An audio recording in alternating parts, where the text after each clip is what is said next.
جہاں تک اس آیت کا تعلق ہے اور استخارے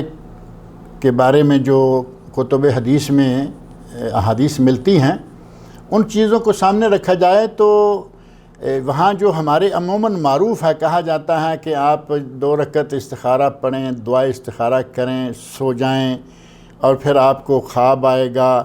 یا آپ کو اشارہ ملے گا، پتہ نہیں وہ لال نیلا پیلا کوئی آپ کو اشارہ ایسی کوئی بات کتب حدیث میں نہیں ہے۔ نبی اکرم صلی اللہ علیہ وسلم صحابہ کرام کو استخارے کی دعا اس طرح سکھایا کرتے تھے جس طرح کہ کوئی قرآن کریم کی صورت ہو، یعنی اتنی اہمیت ہے استخارے کی اور استخارے کی دعا کی۔ لیکن ان تمام احادیث میں استخارے سے متعلقہ جتنی بھی احادیث ہیں ان میں سے کسی حدیث میں ہماری نظر میں یہ نہیں گزرا کہ آپ کو خواب آئے گا، خواب میں آپ کو اشارہ ملے گا کہ کر لو، اشارہ ملے گا کہ نہ کرو، آپ کا احساس، آپ کو احساس کچھ اشارے دے گا کہ یہ کام آپ کر لو ہو جائے گا، یہ کام نہ کرو اچھا نہیں ہے۔ اس طرح کی باتیں کتب حدیث میں نہیں ہیں۔ نبی اکرم صلی اللہ علیہ وسلم نے ارشاد فرمایا کہ استخارہ کرو، اور استخارے میں بندہ اپنے کام کو اللہ کی سپرد کر دیتا ہے۔ استخارے میں یہ کلمات موجود ہیں، اللہم ان کنت تعلم ان ھذا الامر، ہے اللہ تو جانتا ہے کہ یہ معاملہ، جس معاملے کے بارے میں استخارہ کر رہا ہے، وہ ظاہر ہے کہ استخارہ ان چیزوں میں ہے جو اللہ اور رسول کی طرف سے عائد نہیں کی گئیں، فرض نہیں ہے۔ یہ استخارہ نہیں ہوگا کہ میں حج پہ جاؤں یا نہیں جاؤں، حج فرض ہو گیا، حج پہ جائیے۔ یہ استخارہ نہیں ہوگا کہ میں مسجد میں نماز کے لیے جاؤں یا نہیں جاؤں، ان چیزوں میں استخارہ نہیں۔ استخارہ ہے کہ آپ نے شادی کرنی ہے، کہیں پیغام نگاہ بھیجنا ہے، اب استخارہ کیجئے کہ اس لڑکی سے میں شادی کروں یا نہ کروں۔ آپ کسی کے ساتھ بزنس میں پارٹنرشپ کرنا چاہتے ہیں تو استخارہ کیجئے کہ میں اس کے ساتھ پارٹنرشپ کروں یا نہیں کروں، حصے داری، شراکت، اس طرح کے کاموں میں ہے یہ استخارہ۔ تو وہ الفاظ جو ہیں وہ الفاظ بندہ خود کہہ رہا ہے، اللہ تو جانتا ہے کہ میرے اس معاملے میں، میرے اس پیغام نکاح بھیجنے میں، میرے اس آدمی کو پارٹنر بنانے میں اگر یہ میرے لیے بہتر ہے تو اس کام کو کروا دے، اور اگر یہ میرے لیے بہتر نہیں ہے، نقصان دہ ہے، مستقبل میں مجھے تکلیف پہنچے گی تو مجھے اس کام سے بچا دے، اور جہاں میرے لیے خیر ہے مجھے وہاں پہنچا دے اور راضی کر دے۔ استخارہ میں یہ چیزیں موجود ہیں، لیکن یہ انداز جو ہم نے اختیار کیا ہوا ہے نا کہ سو جائیں گے، پھر خواب آئے گی، پھر نیلے پیلے اشارے ملیں گے، یہ ایسی کوئی بات نہیں ہے۔ آپ پہلے مشورہ کر لیں، کسی بھی کام کے بارے میں بہتر ہے کہ مشورہ کر لیں۔ اور معروف ہے ما خواب من استشارہ، جس نے کسی سے مشورہ کر لیا وہ کبھی نامراد نہیں ہوگا، اور ساتھ ہی فرمایا کہ جس نے استخارہ کر لیا وہ کبھی ناکام نہیں ہوگا۔ دونوں چیزوں کے بارے میں ہے، معروف ہے کہ مشورہ کر لو پھر استخارہ کر لو۔ آپس میں مشورہ کر لیا کہ یہاں یہ کام کرنا ہے، اور پھر اللہ رب العزت سے استخارہ کر کے خیر طلب کر لی اور کہا کہ یا اللہ یہ اچھا ہے تو کرا دے، اور اچھا نہیں ہے تو مجھے اس سے بچا دے، معاملہ اللہ کے سپرد کر دیا۔ فَإِذَا عَزَمْتَ فَتَوَكَّلْ عَلَى اللَّهِ، جب آپ مشورہ کر کے، سب دیکھ بھال کر کے، استخارہ کر کے، جب آپ نے ایک کام کی نیت کر لی، اب گو اہیڈ، کام کیجئے۔ اگر یہ کام آپ کے لیے اچھا ہے، مستقبل میں بھی اچھا ہے، آج بھی اچھا ہے، اللہ رب العزت اس کام کے کروانے میں ہماری مدد کرے گا، وہ کام ہو جائے گا اللہ کی مدد سے، اس کے تعاون سے۔ اور اگر یہ کام ہمارے لیے بظاہر اچھا نظر آ رہا ہے لیکن مستقبل میں ہمارے لیے تکلیف دہ ہے، نقصان دہ ہے، تو چونکہ اللہ تو جانتا ہے، اس سے ہم نے طلب کر لیا ہے کہ یا اللہ اگر نقصان دہ ہے تو ہمیں اس سے بچا دے۔ آپ اس کام کی کارروائی شروع کر بھی دیں گے اپنی طبیعت، اپنے رجحان کے مطابق،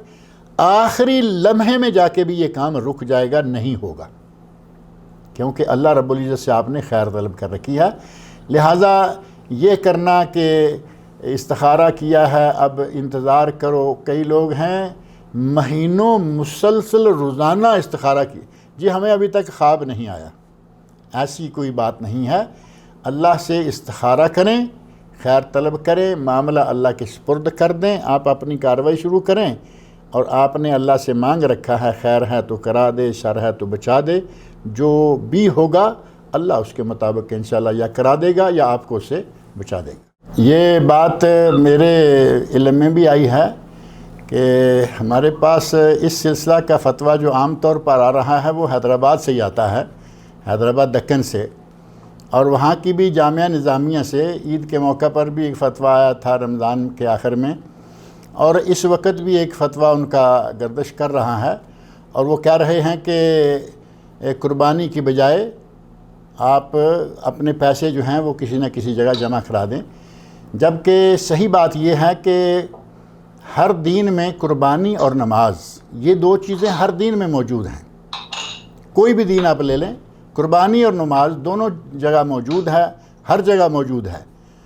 اور ان دونوں کا بدل کوئی چیز نہیں ہے. اللہ رب العزت نے قرآن کریم میں نماز کا اور قربانی کا دونوں کا اکٹھے ذکر کیا ہے. قرآن کریم 30واں سپارہ سورۃ الکوثر، فصل لربک وانحر، چھوٹے سے سورت، سب سے میرا خیال ہے الفاظ اور آیات کے لحاظ سے سب سے چھوٹی صورت ہے. اس میں اللہ فرما رہے ہیں فصل لربک، اپنے رب کے لیے نماز پڑھ، وانحر اور قربانی کر. اور سورۃ الانعام کی آیت نمبر 162 میں اللہ رب العزت نے ارشاد فرمایا ہے قل ان صلاتی و نسکی و محیای و مماتی للہ رب العالمین، اے میرے نبی کہہ دیجئے کہ میری نماز، قل کہہ دیجئے میری نماز، میری قربانی، صلاتی و نسکی و محیای و مماتی، میری زندگی اور میری موت سب اللہ رب العزت کے لیے ہیں. تو نماز کا اور قربانی کا ذکر جو ہے اکٹھے آ رہا ہے، ہر قوم میں ہے. اور قربانی کا جس طرح نماز کا کوئی بدل نہیں، اس طرح اصلاً قربانی کا بھی کوئی بدل نہیں ہے. اور سعودی دارالافتاء جو کہ دنیا کا مشہور دارالافتاء ہے اور قرآن و سنت کے مطابق فتاویٰ صادر کرنے میں مانا ہوا دارالافتاء ہے،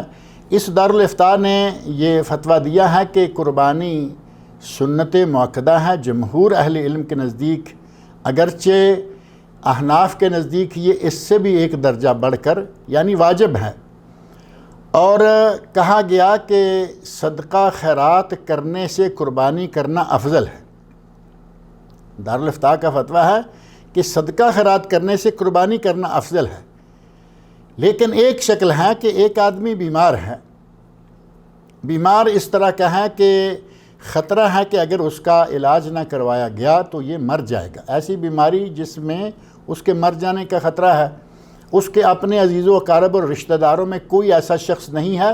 جو کہ اس کے ساتھ تعاون کرے اور اس کو اس بیماری سے بچنے میں مددگار ثابت ہو. کوئی ایسا نہیں ہے، نہ رشتہ داروں میں اور نہ ہی کوئی دائیں بائیں، کوئی بھی ایسا نہیں ہے. ایسی شکل میں ظاہر ہے کہ انتہائی مجبوری کی حالت میں دارالافتاء کا فتویٰ ہے کہ آپ اپنی قربانی کا پیسہ اس کو دے کر اس کا علاج کرائیں تاکہ کہیں وہ مر نہ جائے. اور اس سے بہت پہلے شیخ الاسلام امام ابن تیمیہ رحمۃ اللہ علیہ انہوں نے بھی کہا کہ صدقہ اور قربانی دونوں میں سے افضل ترین عمل قربانی ہے. لیکن اگر کہیں کوئی ایسی حاجت یعنی شدید ترین حاجت آ جائے تو اس وقت آپ قربانی کی بجائے اس حاجت مند کی حاجت کو پورا کر دیں تو یہ بہتر ہے. اور علامہ محمد بن صالح العثیمین جو نہ صرف سعودی عرب کے بلکہ تمام عرب ممالک اور اگر یہ کہا جائے کہ تمام مسلمانوں میں معروف ہیں، ممالک اسلامیہ، بلاد اسلامیہ اور مسلمانوں میں معروف ہیں کیونکہ ان کی کتابیں آج عربی کے بعد اردو میں، انگلش میں، کئی زبانوں میں ترجمہ ہو چکی ہیں. شیخ ابن عثیمین رحمۃ اللہ فرماتے ہیں کہ قربانی اور صدقہ یہ دو چیزیں ہیں، ان میں سے قربانی افضل ترین عمل ہے. قربانی افضل ترین عمل ہے، صدقہ نہیں. لیکن ایک چیز آ کے وہ کہتے ہیں کہ اگر ایک آدمی مقروض ہے اور اس کے پاس اس قرضہ کو اتروانے کی کوئی شکل نہیں ہے، کہ وہ کسی طرح وہ بیچ کے وہ لے کے وہ دے کے یہ قرضہ اتار سکتا ہے، ایسی کوئی اس کے پاس شکل موجود نہیں ہے۔ تو اس شکل میں اور اس کا کوئی قرضہ اتروانے والا بھی نہیں ہے، یعنی نہ رشتہ داروں میں نہ باہر۔ تو ایک آدمی جسے یہ معلوم ہوا، جس تک یہ معلومات پہنچیں کہ یہ مقروض ہے اور اس کی حالت یہ ہے، یعنی انتہائی آخری حالت میں ہے، تو اس آدمی کا قرضہ اتروا دیں اور جو قربانی ہے اس کا پیسہ اس کو دے دیں۔ اب یہ انتہائی مجبوری، انتہائی ضرورت، بلکہ شدید ضرورت کے موقع پر ہے، ورنہ اگر یہ کہیں نا کہ آج کل لوگ جو ہیں وہ کافی پریشان ہو گئے، اس میں کوئی شک نہیں ہے، پریشانی ہے۔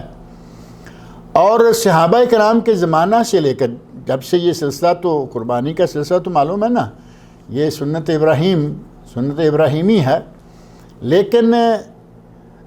آپ اندازہ کریں اللہ رب العزت نے ہم پر کتنا کرم فرمایا کہ ابراہیم علیہ السلام اپنے بیٹے کی قربانی کے لیے تیار ہوئے، چھری چلا دی، اللہ رب العزت نے وَفَدَيْنَاهُ بِذِبْحٍ عَظِيمٍ، ایک عظیم ذبیحہ حضرت اسماعیل علیہ السلام کے مقام پر پہنچا کر انہیں بچا لیا۔ یہ سنت ابراہیمی ہے، اور اس سنت ابراہیمی پر نبی صلی اللہ علیہ وسلم نے عمل کیا۔ آپ نے ہر سال قربانی کی۔ اگر کوئی کہے کہ صحابہ کرام میں غریب نہیں تھے، صحابہ کرام میں محتاج نہیں، صحابہ کرام میں بھی ایسے لوگ تھے، بلکہ بعض صحابہ کرام ایسے تھے کہ پاس پیسہ نہیں ہے تو وہ ادھار لے کے قربانی کر دیا کرتے تھے کہ قربانی تو کر دیں، سال پورا پڑا ہے، اللہ تعالیٰ انتظام کروائے گا۔ ہمارا ایک مسئلہ اور ہے، معذرت کے ساتھ ہمارا مسئلہ یہ ہے کہ ہم محتاج کی ضرورت، غریب کی حاجت، اور جتنے بھی حاجت مند لوگ ہیں ان کا تعاون صرف ان پیسوں سے کرنا چاہتے ہیں جن پیسوں کو ہمیں اب اپنے پاس رکھنے کی اجازت نہیں رہی، یعنی وہ ہمارا پیسہ نہیں رہا۔ زکوٰۃ ہے، زکوٰۃ سال بھر آپ کے پاس پیسہ پڑا رہا، سونا پڑا رہا، اور کسی کے پاس قرضہ پڑا رہا جو ملنے کے چانسز ہیں۔ ملنے کے چانسز میں اس لیے کہہ رہا ہوں کہ اگر قرضہ ڈوب جائے تو اس کی زکوٰۃ روک دی جائے، جب ملے 2، 4، 6، 10 سال کے بعد تو صرف 1 سال کی زکوٰۃ ادا کر دیں، پچھلے 9 سالوں کی دینے کی ضرورت نہیں ہے۔ اگر کسی قرضے کے بارے میں یقین ہے کہ یہ یقیناً ملنے والا ہے، آج کل پرسوں مہینے کو سال کو، اس کی زکوٰۃ دے دینی چاہیے۔ ملنے کی امید والا قرضہ ہو، زیورات ہوں گھر میں، جتنا سونا ہے اور جو کیش ہے جس پہ سال گزر چکا ہے، یہ سارے کا سارا جمع کر کے جب اس کا 2.5%، 2.5% الگ کرتے ہیں تو یہ ہے زکوٰۃ۔ یہ اب ہمارا تو پیسہ نہ رہا نا، وہ 10,000 نکلے، 10 لاکھ نکلے، اللہ کے بندے ایسے بے شمار ہیں جن کا لاکھوں میں صرف زکوٰۃ نکلتی ہے، اور بلکہ اس سے بھی زیادہ۔ اب یہ پیسہ جو ہے یہ ہمارا نہیں رہا، یہ اب اللہ رب العزت کے لیے ہم نے نکال دیا۔ اسی طرح سال میں 1 مرتبہ قربانی آتی ہے۔ ہمیں معلوم ہے کہ قربانی واجب نہیں تو کم از کم سنت مؤکدہ تو ضرور ہے، جمہور اہل علم کا مسلک ہے۔ اور کبھی کبھی ایسا بھی ہوتا ہے کہ جمہور کون اور فلاں فلاں کون ہم سمجھتے ہیں کہ ہمیں تو قربانی دینی ہے، سارے لوگ دیتے ہیں، ہم کیوں نہ دیں؟ تو اس اعتبار سے بھی ہم قربانی کے لیے پیسہ جو ہے وہ جیسے تیسے الگ کر دیتے ہیں۔ اب قربانی کے لیے پیسہ الگ ہے، زکوٰۃ کے لیے پیسہ الگ ہے۔ اب غریب آئے گا تو زکوٰۃ کے پیسے سے، مسکین آئے گا تو زکوٰۃ کے پیسے سے، یتیم آئے گا زکوٰۃ کے پیسے سے، بیوہ آئے گی زکوٰۃ۔ ہم نے وہی پیسے روک کے رکھے ہوتے ہیں، وہی دیتے رہتے ہیں، اور اب قربانی کا موقع آیا تو اب بھی ہم یتیم کی، غریب کی، مسکین کی، محتاج کی مدد قربانی کے پیسے سے کرنا چاہتے ہیں، جو کہ صحیح رویہ نہیں ہے۔ صحابہ کرام، میں نے بتایا کہ صحابہ کرام غریب تھے، فقیر تھے، محتاج تھے، نبی صلی اللہ علیہ وسلم ہر سال قربانی دیتے رہے، لیکن کیا نبی صلی اللہ علیہ وسلم غریبوں، مسکینوں، محتاجوں کی مدد نہیں کیا کرتے تھے؟ آپ ان کی مدد بھی کرتے، قربانی بھی کرتے۔ اسی طرح صحابہ کرام ہیں، غریبوں کی مدد بھی کرتے، قربانی بھی کرتے۔ قربانی کے اور زکوٰۃ کے علاوہ اللہ نے ہمیں جو اتنا مال و دولت سے نواز رکھا ہے، اللہ کے بندے ایسے ہیں، میں جیسے عرض کر رہا ہوں کہ لاکھوں ریال، لاکھوں ڈالر، لاکھوں روپے، اس سے بھی زیادہ ان کی صرف زکوٰۃ نکلتی ہے۔ تو کیا ہم یہ صرف پیسہ، اسی پیسے سے ہم غریبوں کی مدد کریں؟ ہمارے پاس دوسرا پیسہ کوئی نہیں۔ قرآن کریم میں اللہ نے جا بجا انفاق فی سبیل اللہ، اللہ کی راہ میں خرچ کرنے کا حکم دیا، اور جا بجا اللہ نے ہمیں یہ حکم دیا کہ تمہارے حق میں، تمہارے مال میں حق للسائل والمحروم، سائل کا اور محروم کا حق ہے۔ زکوٰۃ کے علاوہ بھی پیسہ خرچ کرنا چاہیے۔ اگر کسی کی شادی کروانی ہے تو ہم کہیں گے جی زکوٰۃ کے پیسے سے کروا سکتے ہیں یا نہیں، کسی کی فیس دینی ہے زکوٰۃ کے پیسے سے کرا سکتے ہیں یا نہیں، کسی کو کھانا دینا ہے، روٹی دینی ہے، کچھ بھی دینا ہے زکوٰۃ، ہمارے پاس اللہ رب العزت نے زکوٰۃ کے پیسے کے علاوہ بھی پیسہ دے رکھا ہے، اس سے بھی خرچ کریں، اس سے بھی خرچ کریں۔ اور جہاں تک معاملہ ہے شادیوں میں زکوٰۃ کا پیسہ خرچ کرنے کا، ایک طرف تو یقیناً دل کو بڑی اچھی بات لگتی ہے کہ چلو جن کی بیٹیاں گھروں میں بیٹھی ہوئی ہیں ان کے ہاتھ پیلے ہو جائیں گے۔ دوسری طرف جو اصل حقیقت ہے وہ یہ ہے کہ ہمارے پاک و ہند میں، بنگلہ دیش میں بالخصوص، یہ جو بر صغیر ہے، سب کانٹیننٹ، اس میں ہماری شادیوں پر کم از کم 80% خرچہ ناجائز ہوتا ہے۔ اپنی زکوٰۃ کا پیسہ ناجائز جگہ پہ لگا کے آپ کیا کمائیں گے؟ اسی طرح بچہ ہے وہ ایسے سکول میں پڑھ رہا ہے جس سکول میں اسلام نام کی کوئی چیز نہیں، دین نام کی چیز نہیں، بلکہ وہ لڑکوں کو، بچوں کو بے دین بنا کے نکال رہا ہے۔ اس سکول کے بچے کی فیس جو ہے ہم اپنی زکوٰۃ سے اس پاک پیسے کو مناسب مقام پر خرچ کریں۔ آج ضرورت مند ہیں، یقیناً لاک ڈاؤن کی وجہ سے بڑے بڑے پلر گر گئے، بڑے بڑے لوگ جو بیچارے روزانہ کما کے کھا کے مزے سے زندگی بسر کر رہے تھے وہ محتاج ہو گئے۔ ان کا تعاون کیجئے، یقیناً کیجئے،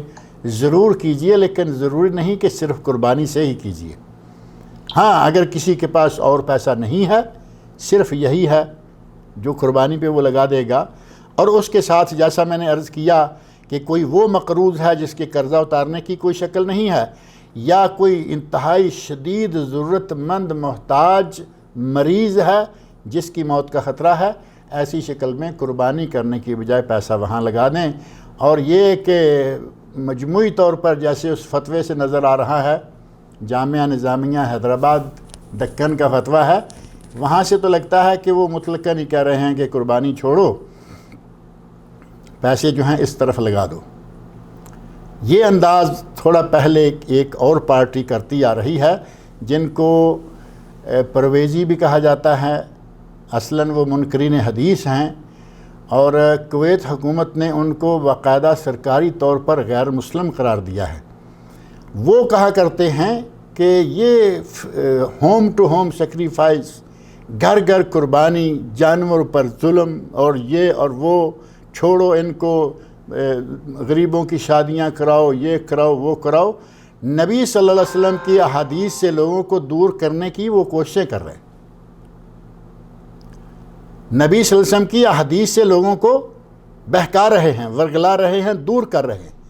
اور ایک ان کا داؤ یہاں قربانی کے موضوع پہ آ کے چل جاتا ہے کہ قربانی ہے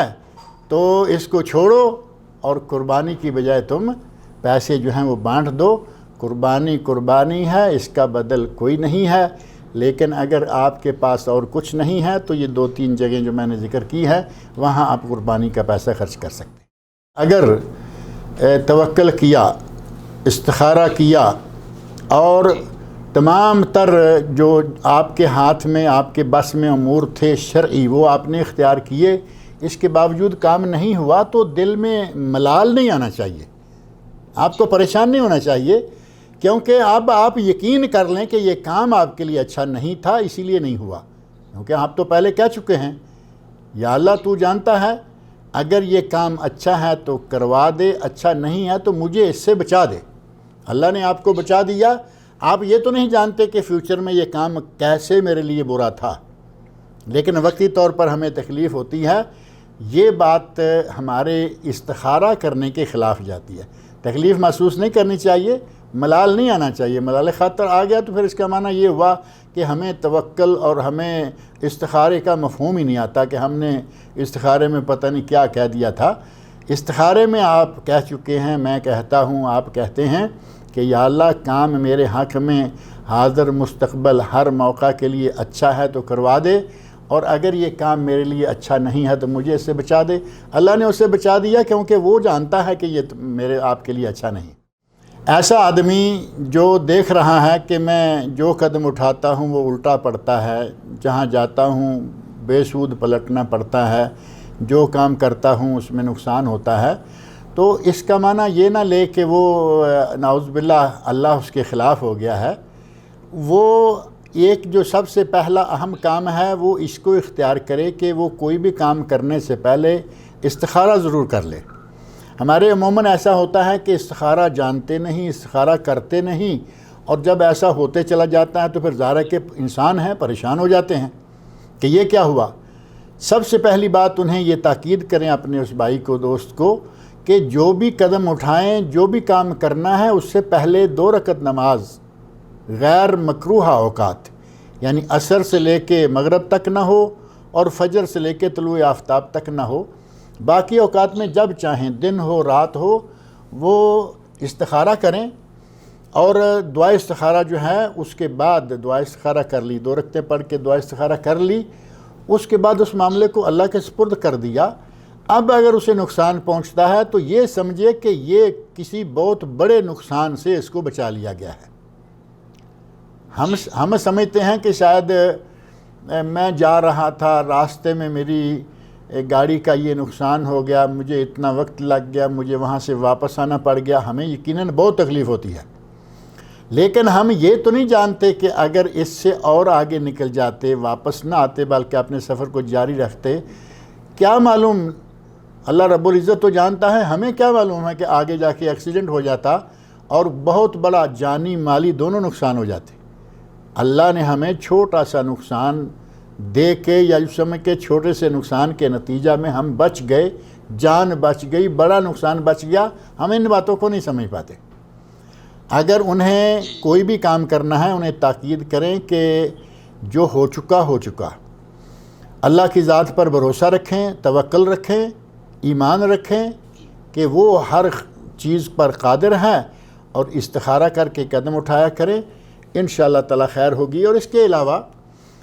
دعائیں ہیں، اللہ رب العزت سے دعائیں کریں، اور کچھ معوذات ہیں جیسے قل اعوذ برب الفلق، قل اعوذ برب الناس ہے، لا حول ولا قوۃ الا باللہ ہے، اور اعوذ باللہ من الشیطان الرجیم ہے۔ یہ چیزیں بکثرت پڑھیں تاکہ اس سے اگر کسی قسم کی کوئی نظر بد ہے، یہ بھی ذہن میں رکھیں۔ کبھی کبھی ایسا ہوتا ہے کہ نظر بد کے نتیجہ میں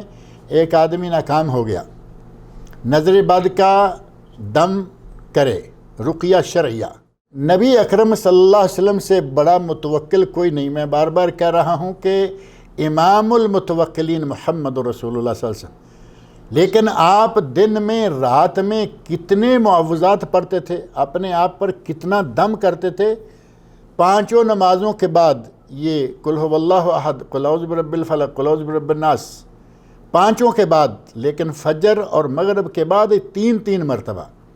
سوتے وقت 3 مرتبہ۔ دیگر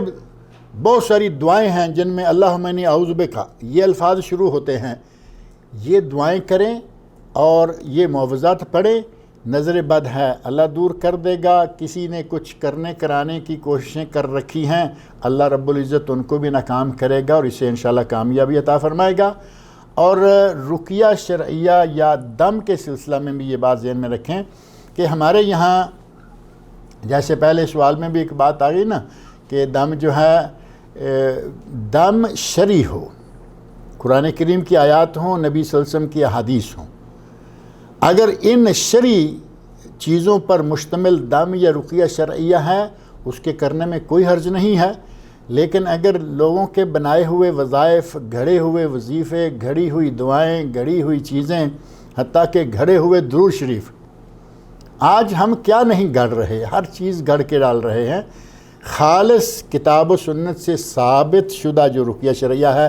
وہ اس بھائی کو کہیں، اور کوئی بھی دوسرا بھائی اس طرح کے کسی معاملے میں مبتلا ہے وہ بکثرت رقیہ شرعیہ پڑھے۔ انشاءاللہ العزیز اگر کوئی کچھ کرنے کی کوششیں کر رہا ہے اللہ اسے ناکام کرے گا،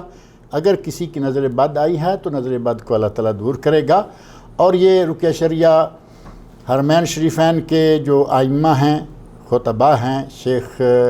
سدیس ہیں، شیخ شریم ہیں، شیخ معیگلی ہیں، شیخ بہت سارے عرب قراء کا رقیہ شرعیہ تلاوت کی شکل میں موجود ہے۔ اگر کوئی آدمی قرآن نہیں پڑھ سکتا تو وہ پڑھے، اور اگر کوئی قرآن پڑھ سکتا ہے تو وہ سنے، اور اگر کوئی پڑھ سکتا ہے تو پھر افضل بہتر یہ ہے کہ خود پڑھے، سنے نہیں، وہ آیتیں نکال لے۔ اور یہاں میرا خیال ہے یہ ذکر کر دینا کوئی غلط نہیں ہوگا کہ رقیہ شرعیہ مختصر ایک پاکٹ سائز کتاب جو ہے وہ ہم نے مرتب کی ہے، جس میں قرآن کریم کی آیات اور نبی صلی اللہ علیہ وسلم کی صحیح سند سے ثابت دعائیں ہیں۔ اگر کسی کو چاہیے تو وہ PDF ہم بھیج دیں گے انشاءاللہ۔ یہ پڑھنا افضل ہے، اگر کوئی ان پڑھ ہے تو پھر اس کے لیے سننا جائز ہے۔ میں یہ دعا کرتا ہوں کہ اللہ رب العزت ان کی موت کو شہادت کی موت کے طور پر قبول فرمائے، لیکن جہاں تک موت شہادت ہے وہ نبی صلی اللہ علیہ وسلم نے بہت ساری اموات کو شہادت کی موت کہا۔ مثلا سب سے پہلے نمبر پر میدان جہاد میں جو وفات پائے زخموں کے نتیجہ میں وہ ہے شہید، سب سے پہلے درجے کا شہید۔ پھر جو عورت ڈلیوری کے دوران فوت ہو جائے وہ بھی شہید ہے، کوئی پانی میں ڈوب کر مر جائے وہ بھی شہید ہے، کوئی آگ میں جل کر مر جائے وہ بھی شہید ہے، کوئی کسی مکان کے نیچے دب کر، دیوار کے چھت کے نیچے دب کر مر جائے تو وہ بھی شہید ہے، کوئی پیٹ کے مرض میں مبتلا ہو کر مر جائے تو بھی وہ شہید ہے، اور جو طاعون کے مرض میں مبتلا ہو کر، طاعون کا بالخصوص ذکر ہے، اگر کوئی اس میں مبتلا ہو کر مرتا ہے تو اس کی موت بھی موت شہادت ہے۔ یہ تو احادیث میں باتیں موجود ہیں، لیکن کرونا وائرس یا کسی عام بیماری کے سلسلہ میں مرنے والا آدمی جو ہے اس کو کہا جائے کہ وہ شہادت ہے،